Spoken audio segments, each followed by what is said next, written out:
Namaste devotees. Saturday is the day to worship Lord Hanuman. Hence, we have chanted a very powerful Panchamukhi Hanuman mantra today. This mantra is told by Lord Garuda himself. By listening to this powerful mantra with devotion for continuous 48 days, everything will become auspicious in the life of devotees. Negative energies will not bother and all types of Shani doshas will be removed. Before listening to the mantra, if you are new to the channel, subscribe the channel, press the nearby bell icon and select all option. Samrajya Pishuna Makuti Sughata Lalatat Sumangala Pangat. Samrajya Pishuna Makuti Sughata Lalatat Sumangala Pangat. Samrajya Pishuna Makuti Sughata Lalatat Sumangala Pangat.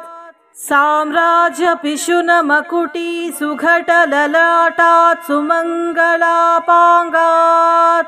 Samrajya Pishuna Makuti Sughata Lalatat Sumangala Pangat. Samrajya Pishuna Makuti Sughata Lalatat Sumangala Pangat. Samrajya Pishuna Makuti Sughata Lalatat Sumangala Pangat. Samrajya Pishuna Makuti Sughata Lalatat Sumangala Pangat. Samrajya Pishuna Makuti Sughata Lalatat Sumangala Pangat. Samrajya Pishuna Makuti Sughata Lalatat Sumangala Pangat. Samrajya Pishuna Makuti Sughata Lalatat Sumangala Pangat. Samrajya Pishuna Makuti Sughata Lalatat Sumangala Pangat. Samrajya Pishuna Makuti Sughata Lalatat Sumangala Pangat. Samrajya Pishuna Makuti Sughata Lalatat Sumangala Pangat. Samrajya Pishuna Makuti Sughata Lalatat Sumangala Pangat. Samrajya Pishuna Makuti Sughata Lalatat Sumangala Pangat. Samrajya Pishuna Makuti Sughata Lalatat Sumangala Pangat. Samrajya Pishuna Makuti Sughata Lalatat Sumangala Pangat. Samrajya Pishuna Makuti Sughata Lalatat Sumangala Pangat. Samrajya Pishuna Makuti Sughata Lalatat Sumangala Pangat. Samrajya Pishuna Makuti Sughata Lalatat Sumangala Pangat. Samrajya Pishuna Makuti Sughata Lalatat Sumangala Pangat. Samrajya Pishuna Makuti Sughata Lalatat Sumangala Pangat. Samrajya Pishuna Makuti Sughata Lalatat Sumangala Pangat. Samrajya Pishuna Makuti Sughata Lalatat Sumangala Pangat. Samrajya Pishuna Makuti Sughata Lalatat Sumangala Pangat. Samrajya Pishuna Makuti Sughata Lalatat Sumangala Pangat. Samrajya Pishuna Makuti Sughata Lalatat Sumangala Pangat. Samrajya Pishuna Makuti Sughata Lalatat Sumangala Pangat. Samrajya Pishuna Makuti Sughata Lalatat Sumangala Pangat. Samrajya Pishuna Makuti Sughata Lalatat Sumangala Pangat. Samrajya Pishuna Makuti Sughata Lalatat Sumangala Pangat. साम्राज्यपिशुनमकुटी सुघटललाटात् सुमङ्गलापाङ्गात् साम्राज्यपिशुनमकुटी सुघटललाटात् सुमङ्गलापाङ्गात् साम्राज्यपिशुनमकुटी सुघटललाटात् सुमङ्गलापाङ्गात् साम्राज्यपिशुनमकुटी सुघटललाटात् सुमङ्गलापाङ्गात् साम्राज्यपिशुनमकुटी सुघटललाटात् सुमङ्गलापाङ्गात् साम्राज्यपिशुनमकुटी सुघटललाटात् सुमङ्गलापाङ्गात् साम्राज्यपिशुनमकुटी सुघटललाटात् सुमङ्गलापाङ्गात् साम्राज्यपिशुनमकुटी सुघटललाटात् सुमङ्गलापाङ्गात् साम्राज्यपिशुनमकुटी सुघटललाटात् सुमङ्गलापाङ्गात् साम्राज्यपिशुनमकुटी सुघटललाटात् सुमङ्गलापाङ्गात् साम्राज्यपिशुनमकुटी सुघटललाटात् सुमङ्गलापाङ्गात् साम्राज्यपिशुनमकुटी सुघटललाटात् सुमङ्गलापाङ्गात् साम्राज्यपिशुनमकुटी सुघटललाटात् सुमङ्गलापाङ्गात् साम्राज्यपिशुनमकुटी सुघटललाटात् सुमङ्गलापाङ्गात् साम्राज्यपिशुनमकुटी सुघटललाटात् सुमङ्गलापाङ्गात् साम्राज्यपिशुनमकुटी सुघटललाटात् सुमङ्गलापाङ्गात् साम्राज्यपिशुनमकुटी सुघटललाटात् सुमङ्गलापाङ्गात्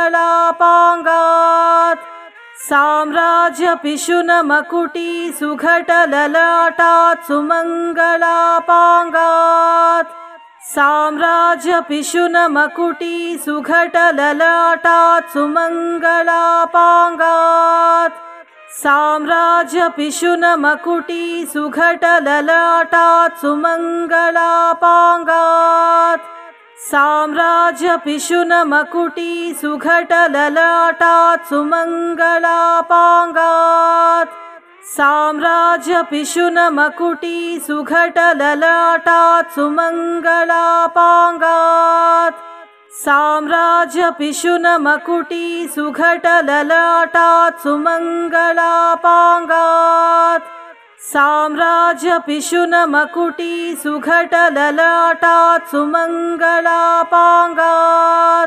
साम्राज्यपिशुनमकुटी सुघटललाटात् सुमङ्गलापाङ्गात् साम्राज्यपिशुनमकुटी सुघटललाटात् सुमङ्गलापाङ्गात् साम्राज्यपिशुनमकुटी सुघटललाटात् सुमङ्गलापाङ्गात् साम्राज्यपिशुनमकुटी सुघटललाटात् सुमङ्गलापाङ्गात् साम्राज्यपिशुनमकुटी सुघटललाटात् सुमङ्गलापाङ्गात् साम्राज्यपिशुनमकुटी सुघटललाटात् सुमङ्गलापाङ्गात् साम्राज्यपिशुनमकुटी सुघटललाटात् सुमङ्गलापाङ्गात् साम्राज्यपिशुनमकुटी सुघटललाटात् सुमङ्गलापाङ्गात् साम्राज्यपिशुनमकुटी सुघटललाटात् सुमङ्गलापाङ्गात् साम्राज्यपिशुनमकुटी सुघटललाटात् सुमङ्गलापाङ्गात्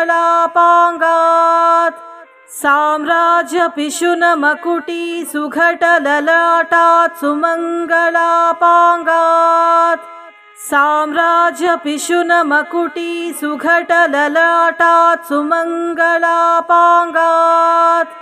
साम्राज्यपिशुनमकुटी सुघटललाटात् सुमङ्गलापाङ्गात् साम्राज्यपिशुनमकुटी सुघटललाटात् सुमङ्गलापाङ्गात् साम्राज्यपिशुनमकुटी सुघटललाटात् सुमङ्गलापाङ्गात् साम्राज्यपिशुनमकुटी सुघटललाटात् सुमङ्गलापाङ्गात् साम्राज्यपिशुनमकुटी सुघटललाटात् सुमङ्गलापाङ्गात्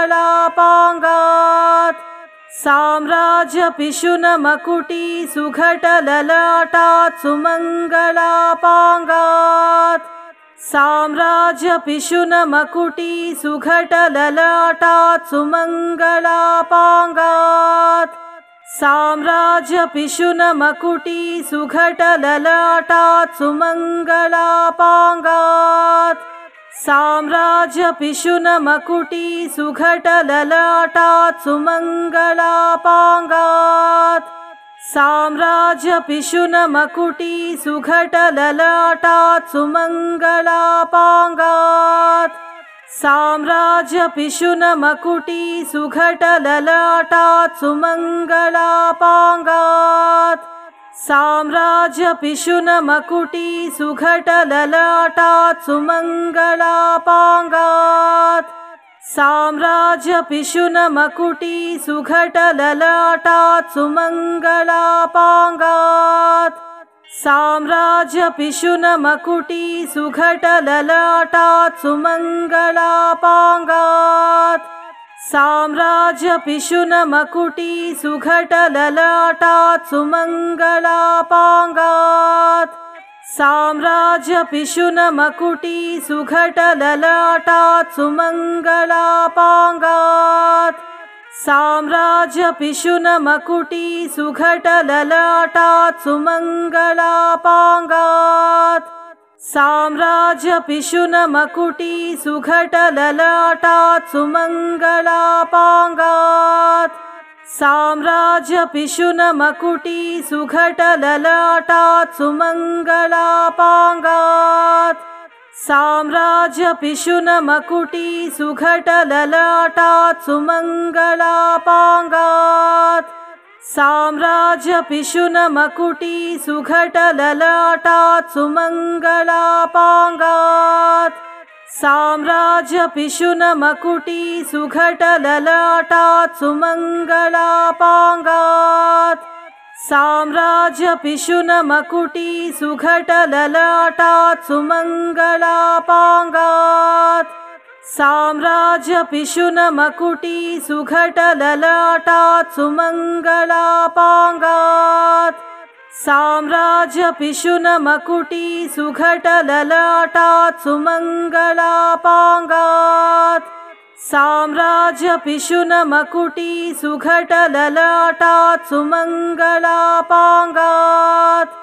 साम्राज्यपिशुनमकुटी सुघटललाटात् सुमङ्गलापाङ्गात् साम्राज्यपिशुनमकुटी सुघटललाटात् सुमङ्गलापाङ्गात् साम्राज्यपिशुनमकुटी सुघटललाटात् सुमङ्गलापाङ्गात् साम्राज्यपिशुनमकुटी सुघटललाटात् सुमङ्गलापाङ्गात् साम्राज्यपिशुनमकुटी सुघटललाटात् सुमङ्गलापाङ्गात् साम्राज्यपिशुनमकुटी सुघटललाटात् सुमङ्गलापाङ्गात् साम्राज्यपिशुनमकुटी सुघटललाटात् सुमङ्गलापाङ्गात् साम्राज्यपिशुनमकुटी सुघटललाटात् सुमङ्गलापाङ्गात् साम्राज्यपिशुनमकुटी सुघटललाटात् सुमङ्गलापाङ्गात् साम्राज्यपिशुनमकुटी सुघटललाटात् सुमङ्गलापाङ्गात् साम्राज्यपिशुनमकुटी सुघटललाटात् सुमङ्गलापाङ्गात् साम्राज्यपिशुनमकुटी सुघटललाटात् सुमङ्गलापाङ्गात् साम्राज्यपिशुनमकुटी सुघटललाटात् सुमङ्गलापाङ्गात् साम्राज्यपिशुनमकुटी सुघटललाटात् सुमङ्गलापाङ्गात्